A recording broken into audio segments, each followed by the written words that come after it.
Oi pessoal, aqui é Marcelo Serrano e esse é o primeiro episódio do Itaú Views em 2025.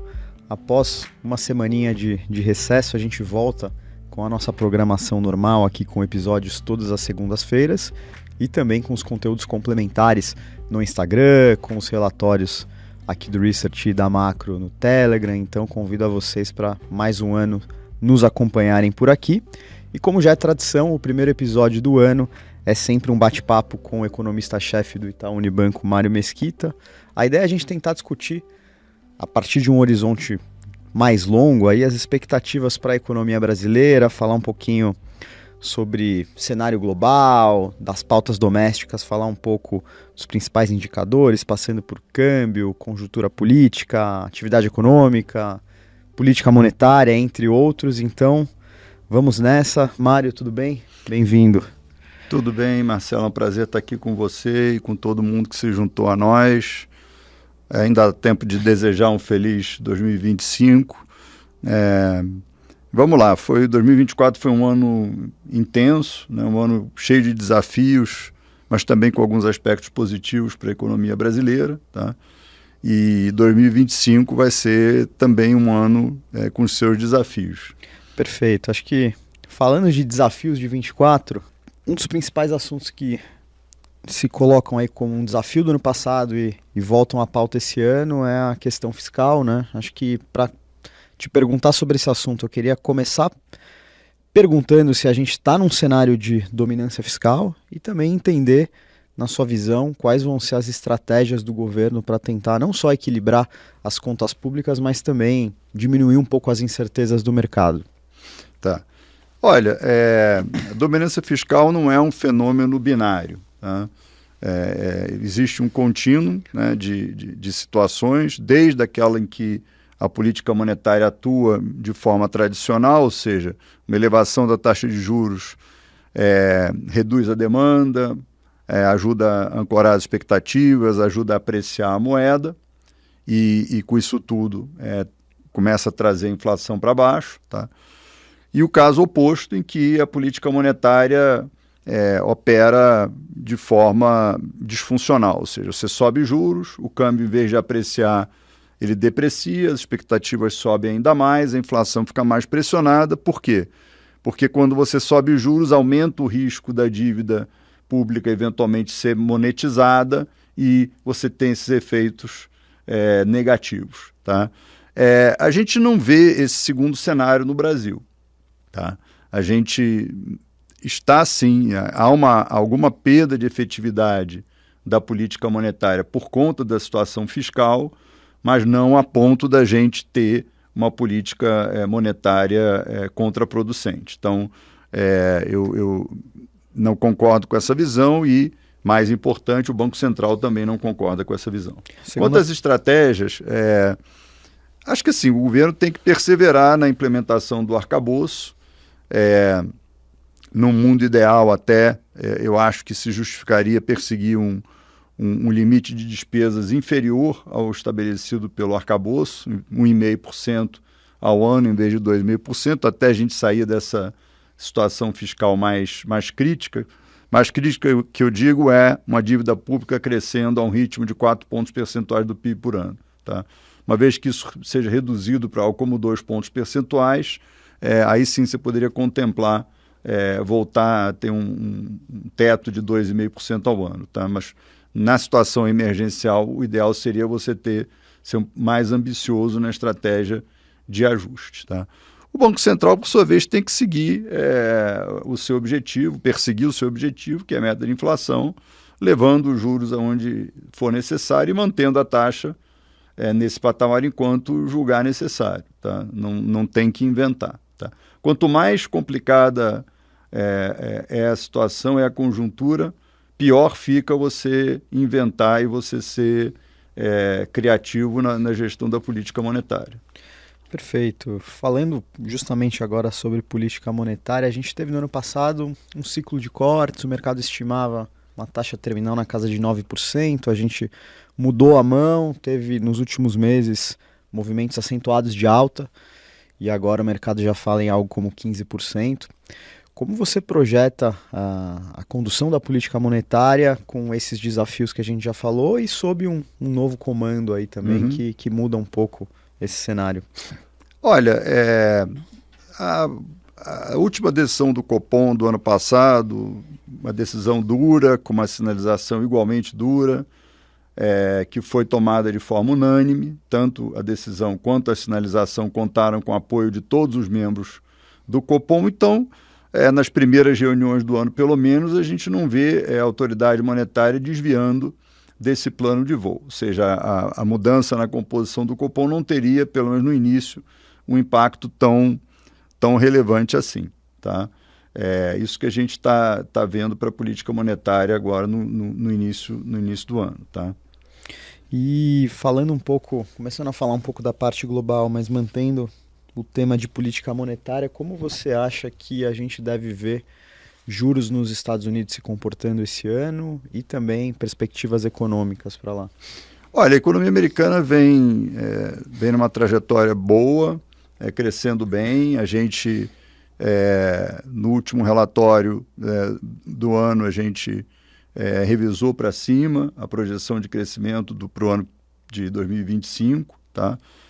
Esperamos que a economia americana siga crescendo em torno de entre 2,5% e 3% ao ano em 25 e em 26. Tá? Isso e uma inflação ainda persistente, mercado de trabalho bastante resiliente, na nossa visão, limita o escopo para a flexibilização monetária nos Estados Unidos. Então, a gente acha que deve ficar apenas em um corte de juros no mês de março, tá? E parar por aí.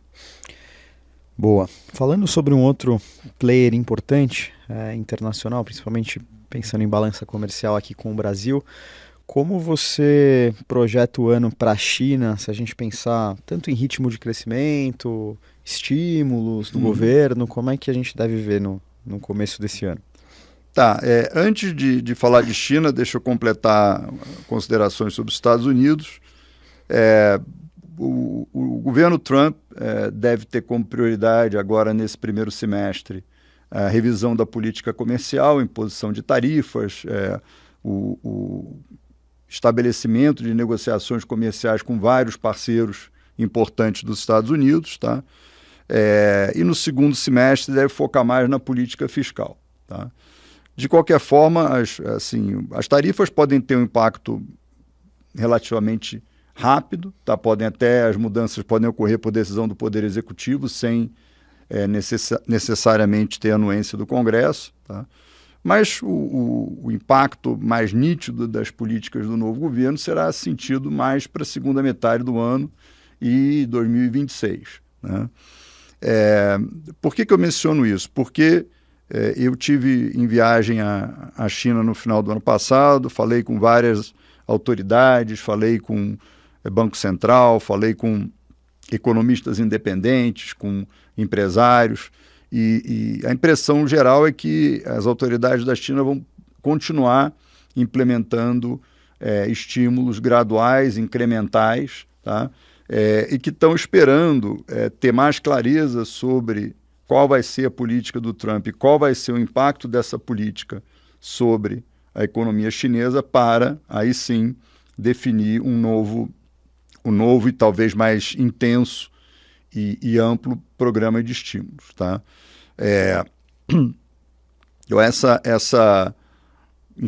Essa impressão a gente colheu nessa viagem que eu mencionei e tem sido confirmada pelos fatos. Tá?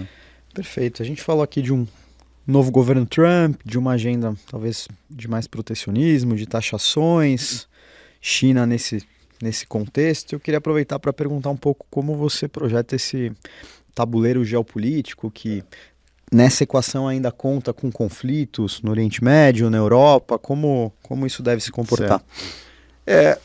Bom, completando a temática de economia chinesa, a economia deve crescer em torno de 5%. Essa tem sido a meta perseguida pelas autoridades nos últimos anos, deve continuar com esse ritmo de expansão, mas ainda com dificuldade em encontrar um novo motor de crescimento, né? Dado que as exportações vão sofrer com um conflito tarifário, dado que o investimento, especialmente em infraestrutura urbana, já atingiu o que poderia atingir, já tem excesso até de capacidade em vários aspectos, né? Então sempre fica esse risco da atividade desapontar por essa transição incompleta pela qual passa a economia da China. Tá? O presidente Trump ele tem uma retórica por vezes agressiva, em especial na campanha eleitoral, mas ele é também muito transparente no sentido de rejeitar novos conflitos, de rejeitar mandar tropas americanas para se envolver em outros conflitos internacionais. Ao contrário, ele quer ser visto como o peacemaker, né? Como a pessoa, o líder que trouxe a paz à Europa, que trouxe a paz ao Oriente Médio. Tá? E a China pode ser um aliado importante nos Estados Unidos nesses dois projetos. Tá? Então, ao mesmo tempo que eu senti na China preocupação em relação ao governo Trump, também tem uma visão de que vai ser um governo basicamente transacional. Se a China tiver o que oferecer que for do interesse do governo americano, isso vai levar a uma aproximação, ou pelo menos evitar um distanciamento ainda maior entre essas duas potências que configuram, né, o G2 da economia mundial. Tá? E como você acha que o Brasil se posiciona nesse cenário? Como deve ser a relação com os Estados Unidos?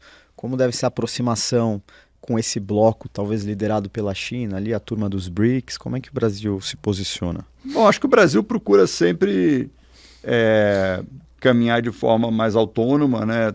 Idealmente buscando uma equidistância em relação a esses polos, né?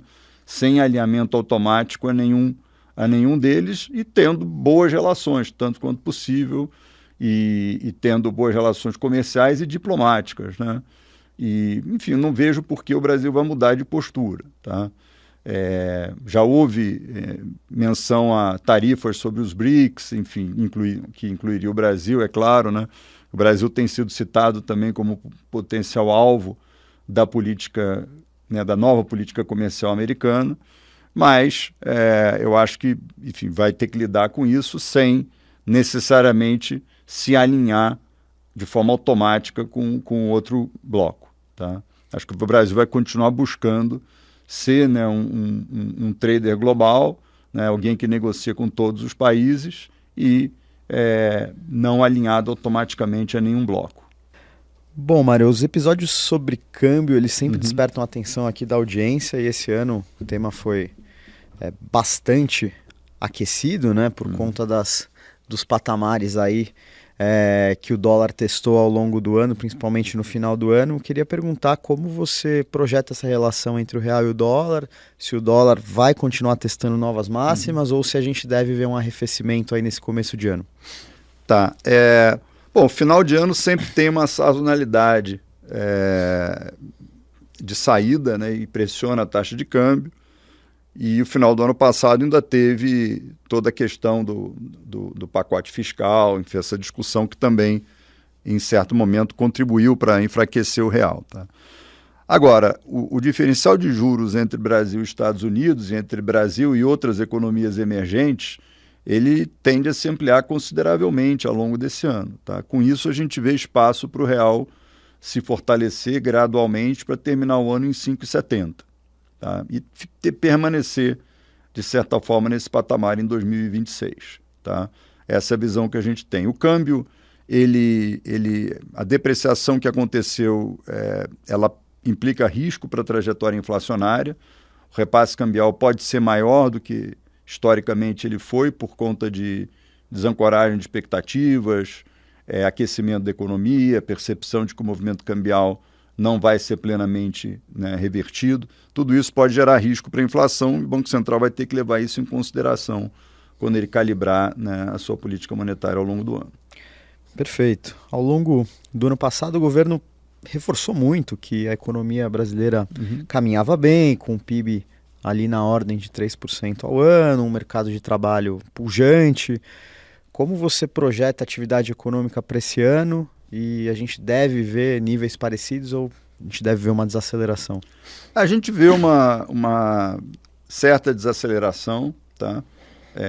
Para algo como 2,2% em 2025, 2% em 2026. Desaceleração porque a gente vai ter os efeitos do aperto de política monetária que começou no ano passado e em algum momento desse ano, segundo semestre, mais para o final, eles vão começar a impactar a atividade econômica, tá? E a gente também espera menos transferências fiscais do que aconteceram em 2024, notadamente no início de 2024, tá? Então, esses são vetores de desaceleração. Por outro lado, você deve ter um agro favorável, né, pensando no lado da oferta. E esse agro favorável ele acaba gerando renda, né, acaba estimulando a economia em partes importantes do país, né. Então, a gente vê o 2,2 bem calibrado, tá, com esse risco altista derivado do agro, e diria que talvez um risco para baixo derivado da economia global. Se ela crescer menos do que a gente espera, aí o Brasil fatalmente seria também impactado. Então, pensando em contribuições para esses 2,2%, o principal deve ser o agro e o principal do lado da demanda deve ser o consumo das famílias, que é o principal componente do PIB, tá? Deve crescer entre 3% e 4% nesse ano, tá? Acima do PIB, ainda assim contribuindo, né, ainda para a expansão da economia brasileira, tá? Acho que tem essa discussão se a economia pode ter uma recessão. A gente acha que esse risco é limitado, porque a poupança das famílias está acima da média, isso pode se tornar um colchão para sustentar o consumo e também porque o desemprego se encontra no patamar historicamente muito baixo, o que dá alento para o salário e para a renda das famílias consumidoras. Boa. Eu acho que ao longo da conversa você já foi comentando várias das nossas projeções. Acho que talvez tenha faltado só a inflação, que eu não passei, mas eu queria fazer um recap dessas projeções para a gente deixar organizado aqui para o ouvinte e perguntar também quais são os principais fatores de atenção que podem colocar em risco essas projeções. A inflação deve ficar em torno de 5%, tanto em 2025 quanto em 2026, tá? Para esse ano, a gente vê riscos predominantemente altistas, tá? Um deles é do repasse cambial, como eu mencionei, caso ele se materialize de forma mais intensa do que a gente está esperando, tá? E outro é mercado de trabalho aquecido e inflação de serviços, tá? Risco para baixo, a gente vê a normalização do abate de bovinos, tá? Que levaria a uma redução da pressão da inflação de alimentos, tá? Em termos líquidos, né? Então a gente tem uma inflação que a gente projeta em 5%, mas com o risco de terminar o ano algo mais próximo de 5,40%, 5,5%. Tá? Perfeito. E acho que para a gente fechar, pensando em temas que o ouvinte deve estar atento, principalmente no campo político-econômico, Brasil, global, quais são as principais drivers que podem mudar os rumos aí do um pouco de todas essas projeções que a gente falou ao longo do episódio? Bom, eu acho que assim, o início do governo Trump vai ser, pelo próprio estilo de governar, né, vai ser algo que vai impactar os mercados, pelo menos nos primeiros meses do ano, até o mercado se reacostumar com o estilo Trump de gestão, né? Então, acho que sim, no Brasil vai continuar a nossa saga fiscal, né? Acho que a preocupação com a trajetória da dívida, a preocupação com as contas públicas, ela voltou, se intensificou ao longo do ano passado, não passou, né? Ela vai continuar aí chefiando o debate, né? E mesmo o tema da dominância também, vez por outra, vai voltar, né? Então eu vejo uma continuidade em relação aos temas que nos preocuparam em 2024. Perfeito, acho que a gente conseguiu trazer um bom apanhado aí do cenário macro. Já deixo o convite para a próxima segunda-feira, a gente vai tentar espelhar um pouco desse cenário para a Bolsa, em um bate-papo aqui com o Daniel Guever, que é o estrategista-chefe do Itaú BBA. E fico por aqui. Queria novamente agradecer o Mário pela participação nesse primeiro episódio de 2025. Valeu. Obrigado, Marcelo. Um prazer estar aqui com vocês.